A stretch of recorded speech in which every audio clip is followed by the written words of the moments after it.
по существующим там правилам на Евровидении.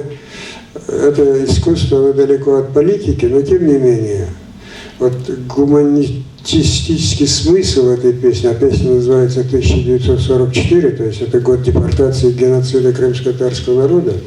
Она там в этой песне никого не обвиняет, она на английском языке, там просто вот о жестокости говорится людской, и сприпеваны на крымско-татарском языке, где слова «Мне не суждено было жить на этой земле, я не знала своего детства, я не смогла насладиться своей родиной».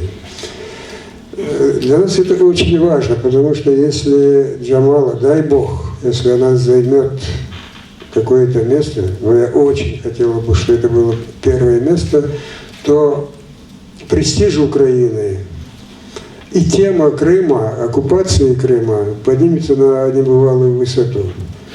И очень четко там член жюри Руслана сказала: вы сделали для деоккупации Крыма больше, чем кто бы то ни было.